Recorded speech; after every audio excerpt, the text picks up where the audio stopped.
Dicen que el cuerpo es sabio, pero nadie te dice qué hacer cuando ese sabio empieza a doler por todos lados. Tenías la visión, la convicción de que ser fisioterapeuta iba a ser tu propósito. Sobre todo la convicción.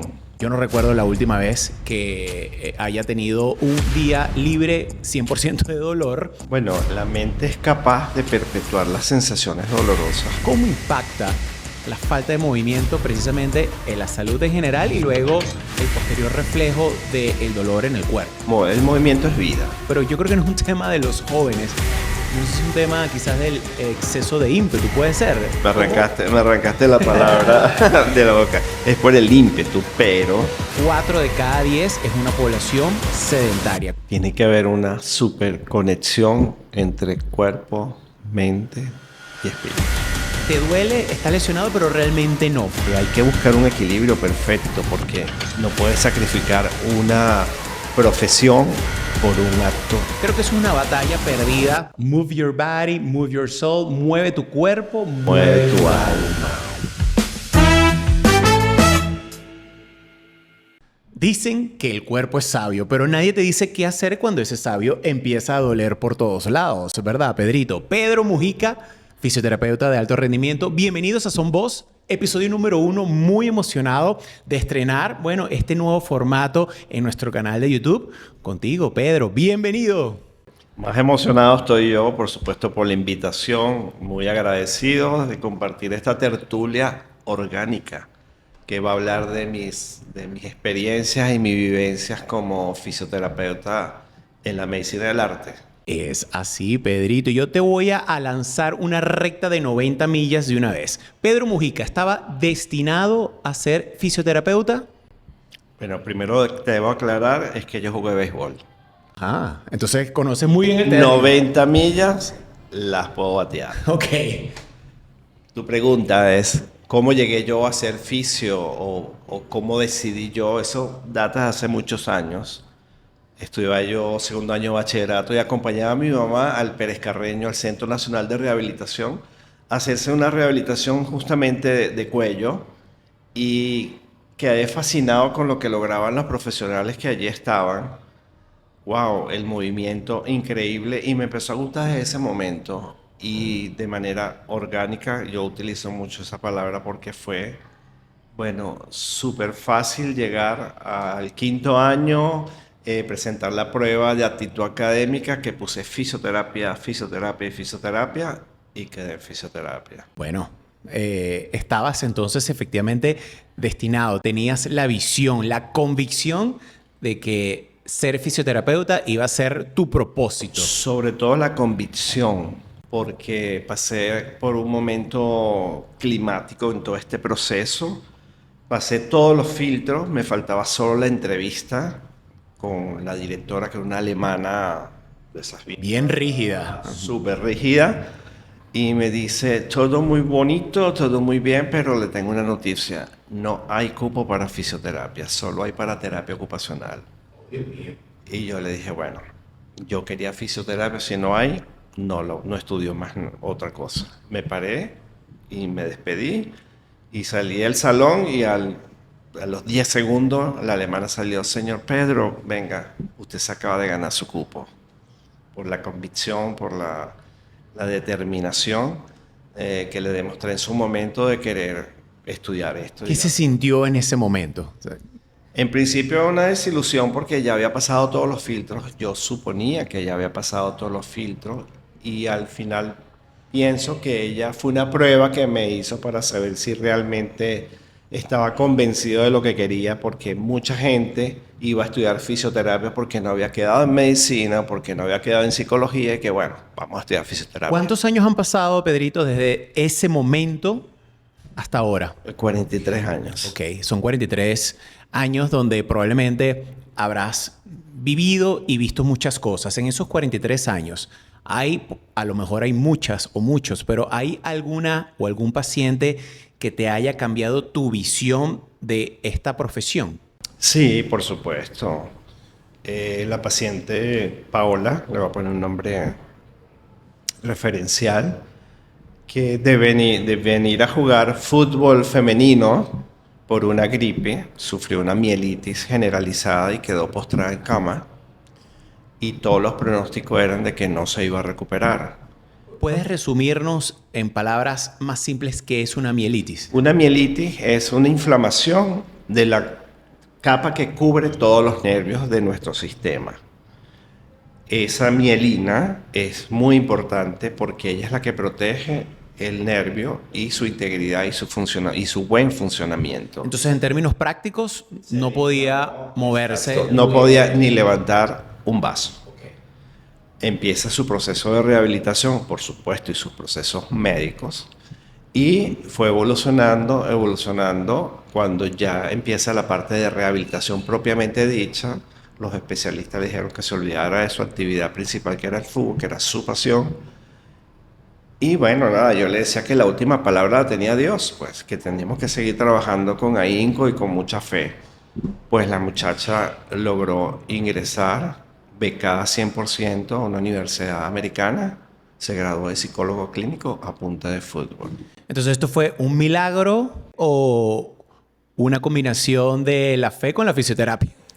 Yo siento que fue una combinación de todos los elementos, tanto físicos como espirituales, porque yo creo que el doctor José Gregorio Hernández, Dios, metieron sus manos para que esa muchacha saliera adelante. Ok, ¿y qué hay de la mente? ¿Qué papel jugó la mente o qué papel crees que jugó la mente en este caso en particular y en general? ¿Qué papel juega la mente para la recuperación o la gestión, el tratamiento del dolor a través de la fisioterapia? La mente es el gran maestro, el gran director de toda la orquesta que es el cuerpo.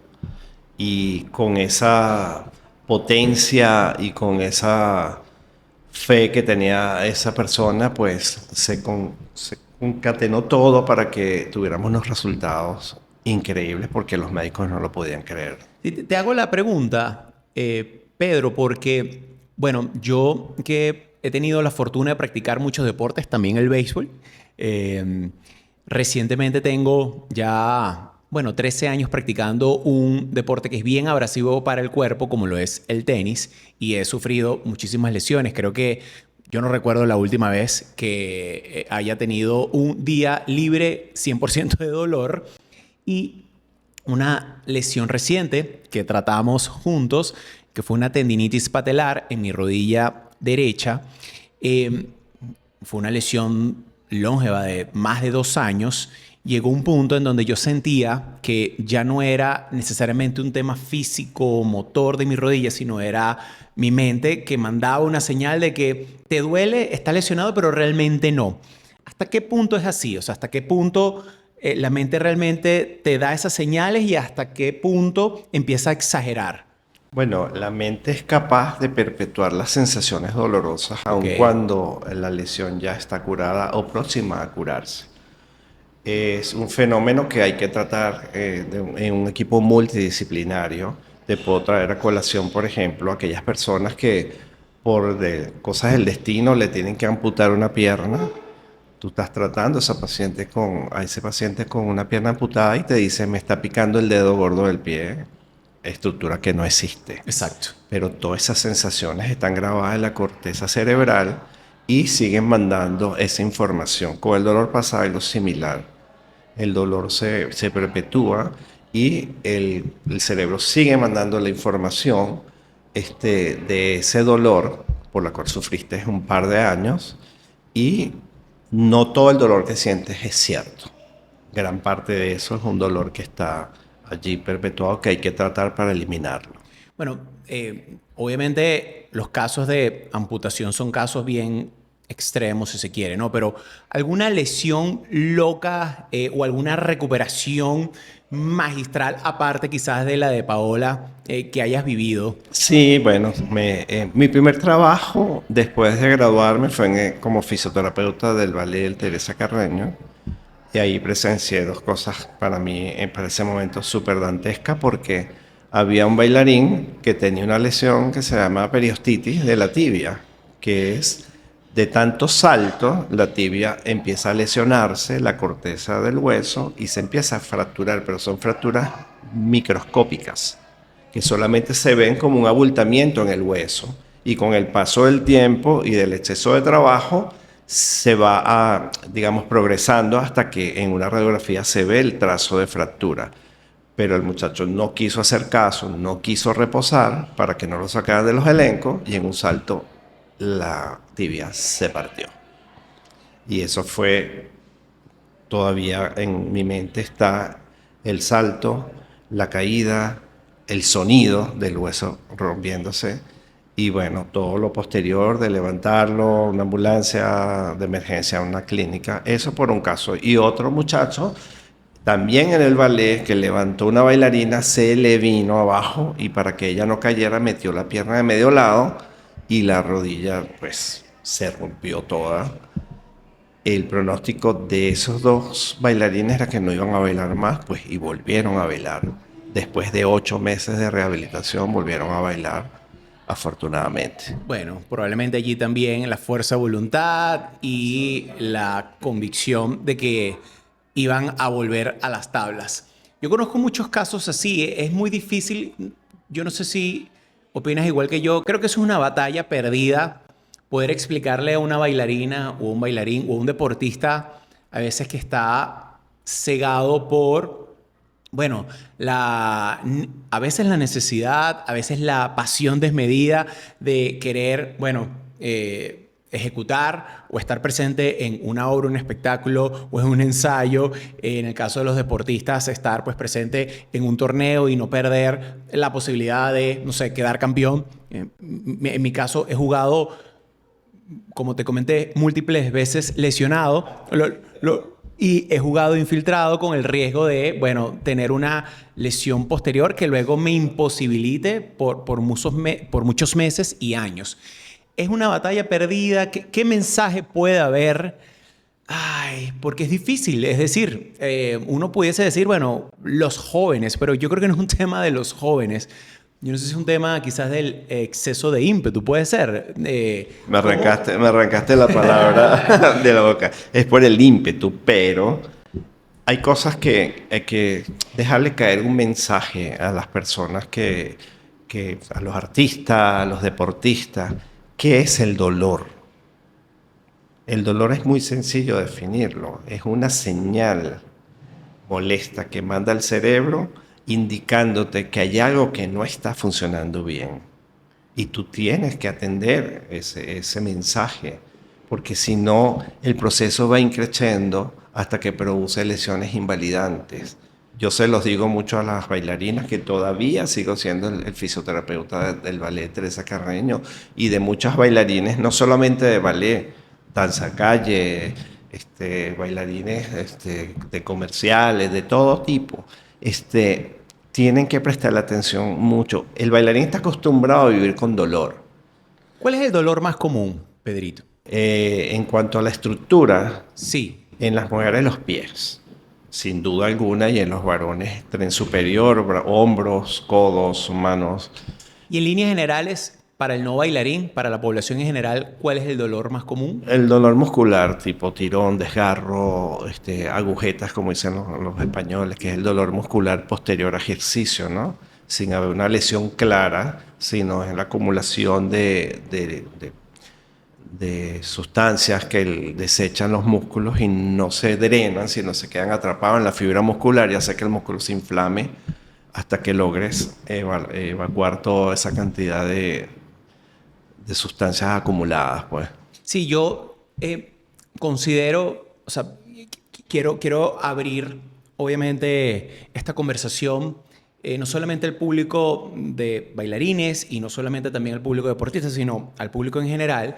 Y, bueno, yo tengo datos bastante interesantes que quiero compartir contigo porque siento que muchas de esas dolencias...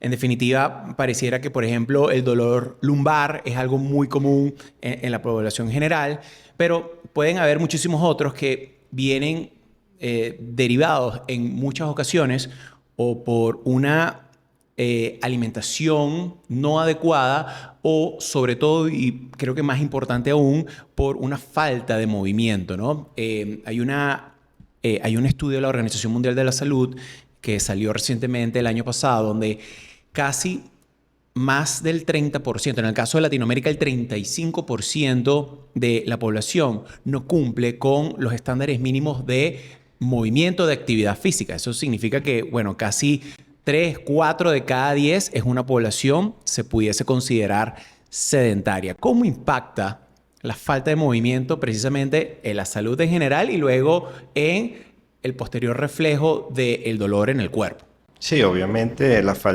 movimiento es vida, de todo punto de vista, porque activa todos los sistemas del cuerpo o que gobiernan el cuerpo. Cuando hablo de todos los sistemas, estoy hablando del sistema neurológico, sistema circulatorio, el sistema cardiovascular, el sistema gástrico, todos los sistemas que funcionan en nuestro cuerpo se nutren o se activan mediante el movimiento. De hecho, tenemos un movimiento permanente dentro del cuerpo que se llama movimiento peristáltico, que es el que se encarga de que circulen los alimentos, de que circulen todo el material que está dentro de nuestros cuerpos. Cuando nosotros dejamos de movernos, no solamente esos sistemas se paran, sino que también lo que es tendón, músculos, partes blandas, empiezan a perder flexibilidad, y es típico la gente que tú ves que está sentada un par de horas y cuando se paran, ¡ay!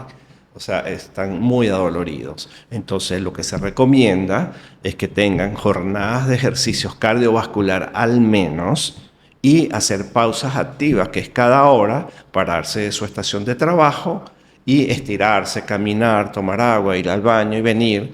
Son cosas de 1 o 2 minutos cada hora, y eso aumenta el rendimiento laboral de manera increíble. Sí, yo quiero agregar a esto, Pedrito, recomendaciones que había leído y que me parecían un poco tontas realmente, pero que empecé a poner en práctica, sobre todo porque yo he fijado como meta personal poder lograr al menos 10.000 pasos diarios. Ha cambiado realmente mi vida cuando empecé a medir esto y efectivamente alcanzar de manera diaria y rutinaria esto. Y cosas tan tontas como, por ejemplo, si andas en carro, estacionarte tan lejos como sea posible del sitio donde te vas a bajar. Eventualmente, bueno, si tienes que tomar un ascensor y puedes evitarlo y cambiarlo, sustituirlo por unas escaleras. Como dices, si estoy en una estación de trabajo, sentado trabajando, levantarme cada 30 minutos o 45 minutos y simplemente dar unos 40, 50 pasos y regresar, que al final no te toman ni 30 segundos o menos de un minuto. Son micro hábitos que van cambiando y que acumulados en el tiempo realmente son transformadores. Y al final es eso, ¿no? Movimiento termina siendo vida. ¿Qué hábitos, hablando de hábitos, crees tú que está destruyendo al ser humano o a la humanidad en líneas generales? Porque, bueno, obviamente se habla mucho de los hábitos positivos, pero poco se habla de aquellos hábitos que también hacemos y que de alguna manera nos coloca en una situación de decadencia en nuestro desarrollo físico, en nuestra salud, en nuestro desarrollo inclusive personal. Claro, yo pondría en primer lugar el exceso de uso de electrónicos. Ok. Porque la luz azul obviamente deja sus efectos a nivel cerebral, y si tú, por ejemplo, o una persona X usa los electrónicos hasta altas horas de la noche, mientras apaga el equipo, se dispone a dormir y se acuesta, el cerebro está súper activo y puede tardar 1 hora, 1 hora y media en conciliar el sueño, y no es un sueño de muy buena calidad. Bueno, ahí estás mezclando dos cosas que ocurren, ¿no? Es el uso del excesivo y la consecuencia de no poder descansar luego lo suficiente. Claro, es bueno acotar que entre las 11 de la noche y las 3 de la mañana se generan hormonas reparadoras de todo el maltrato que le diste a tu cuerpo en el día. En ese horario es cuando se producen más hormonas reparadoras. Por eso el ciclo circadiano se respeta, que es el horario de sueño y de vigilia. De vigilia es durante el sol y el otro ciclo es durante la noche. O sea que Netflix debería estar prohibido de noche. Total, de verdad que, y toda la actividad que implique no dormir, que ese es el punto. Todos coinciden, todos los científicos, médicos, etcétera, coinciden que la falta de sueño es productor de lesiones y y desestabilización emocional y corporal increíble. Sí, yo siento que definitivamente la falta de sueño o el no poder descansar suficiente, luego Agrégale genera un impacto. la alimentación. Sí. Ese es otro proceso importantísimo porque hay muchos alimentos inflamatorios. Todos esos alimentos ultraprocesados, azúcar, harinas, todo lo que es ultraprocesado. Aceites vegetales. Absolutamente. Sí, es un tema bien profundo y probablemente será debate en otro episodio. Pero Con su especialista. sí, yo, ahorita que conectas la alimentación con el dolor, definitivamente estoy 100% convencido de que el cuerpo reacciona siempre de manera no tan positiva cuando de alguna manera no solamente consumo azúcar refinada, sino alimentos procesados, todo lo que probablemente ya nosotros hemos escuchado que no es tan saludable. Y a veces termina siendo, y corrígeme si no es así, Pedrito, esa la fuente de muchos dolores que a veces creemos que es, bueno, porque pisé mal o porque me lesioné corriendo o porque simplemente no tengo el calzado adecuado y bueno, acudo a un fisioterapeuta para que me trate esto que tiene como base no necesariamente un tema motor, sino un tema de alimentación. Sí, o la combinación de todo, es una combinación. por supuesto. Te comenté de esa lesión que realmente fue bien frustrante para mí porque duró muchísimo, más de 2 años, de la tendinitis patelar. Y en un momento de ese tratamiento, yo, bueno, que me vi con muchísimos fisioterapeutas y traumatólogos, llegó un momento en donde me cuestioné si realmente la alimentación que llevaba en ese momento era la adecuada, bien sea porque haya originado la lesión o porque no me permita de alguna manera a acelerar la reparación del tendón. El proceso de recuperación, claro. Entonces, ¿qué has aprendido tú del dolor en líneas generales? O sea, como no solamente fisioterapeuta, sino eventualmente también como paciente, pues porque al final del día tú no estás exento. Pues, absolutamente, ¿no? Obvio, sí. La información fundamental es que hay que atender el dolor, hay que buscar el verdadero origen, porque no siempre donde duele está la causa. El dolor es, digamos, el síntoma, pero la causa hay que buscarla. Por ejemplo, te puedo dar el caso de que hay dolores lumbares que lo puede producir el hígado. Nosotros usamos un término que se llama restricción de movimiento, que el cuerpo, el hígado, puede estar atrapado entre músculos y otros tejidos que no dejan que el hígado se mueva de manera correcta por tensión nerviosa, estrés, lo que tú quieras.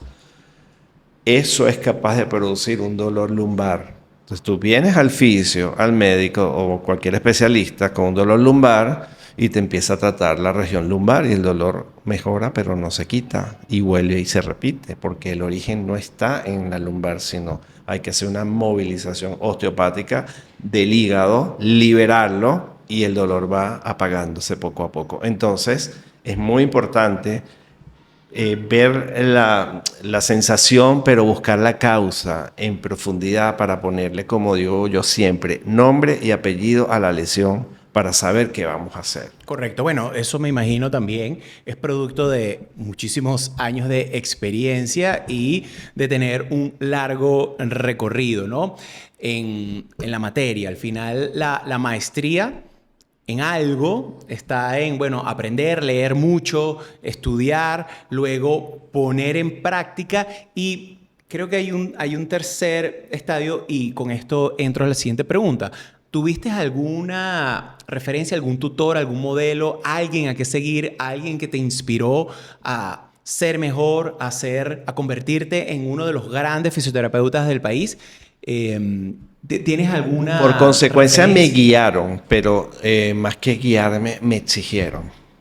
Yo cuando empecé a trabajar como fisioterapeuta tuve la posibilidad de conocer al doctor Federico Fernández Palazzi, médico traumatólogo reconocido nacional e internacionalmente, era el médico del Teatro Teresa Carreño y que puso algo de moda que para mí fue novedosísimo, que es que su fisioterapeuta entrara a quirófano con él para que yo viera lo que él reparaba. Él decía que si yo veía lo que él reparaba, para mí iba a ser mucho más fácil rehabilitar. Claro, y eso está alineado precisamente con estas tres formas de aprender, ¿no? O sea, leyendo o estudiando, haciendo o modelando a través de esa persona que de alguna manera tiene un poco más de experiencia, más conocimiento y maestría en el área. Y bueno, yo estando allí y absorbiendo, ¿no? Claro, y hay otros que no podría dejar de mencionar, el doctor Luis Parada, maestro de la rehabilitación en Venezuela y el médico que más sabe de las artes en Venezuela, Miguel Ángel Varela, traumatólogo, el doctor Tito Fraute, médico traumatólogo, que han servido como de guía y bastones para todo mi aprendizaje. Sí, ¿por qué yo traje a colación esto, Pedrito? Porque es que, pues obviamente, plataformas y herramientas como esta, YouTube para mí es la universidad universal, es un espacio maravilloso para aprender, absorber conocimiento, pero todos los extremos son malos, ¿no? Al final del día, creo que las nuevas generaciones han de alguna manera dejado a un lado la importancia de conectarse, buscar Investigar, a un tutor, a un maestro, a un profesor. claro. Entonces, menosprecian a esa figura que, bueno, más allá de todo el esfuerzo que se hace preparar el material, el contenido en las universidades, en los colegios, etcétera, es la posibilidad de absorber el conocimiento a través de la observación. Y el poder de la observación, al final creo que es algo de lo que hemos perdido un poco y es lo que al final quería rescatar precisamente con esta pregunta. ¿Cuándo, o sea, hasta qué punto, o cuál es la diferencia, mejor dicho, entre escuchar a tu cuerpo y darle excusas para no entrenar más o ir al trabajo o simplemente ejecutar movimientos de manera libre, ¿no? Al cuerpo hay que escucharlo siempre.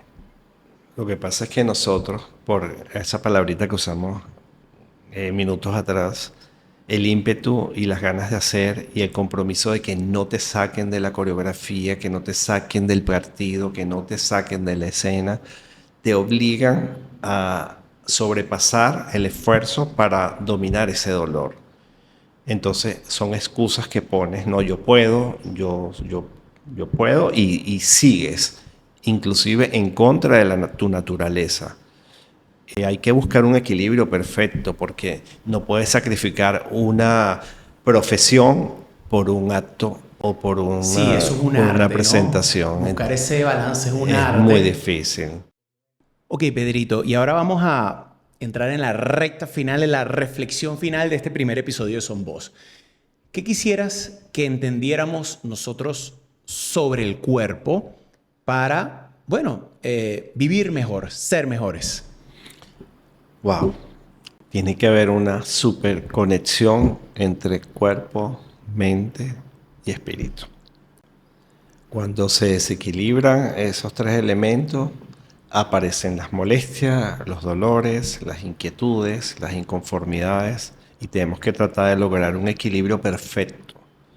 Y una vez logrado eso, en lo físico, tener un equipo que nos respalde, un médico de confianza, un fisio capacitado de confianza, que te pueda orientar y explicar qué está pasando con tu cuerpo. Evitar la automedicación y la consulta con el doctor Google, porque una vez llegan a nosotros... Que ahora es Doctor ChatGPT. Sí, exactamente.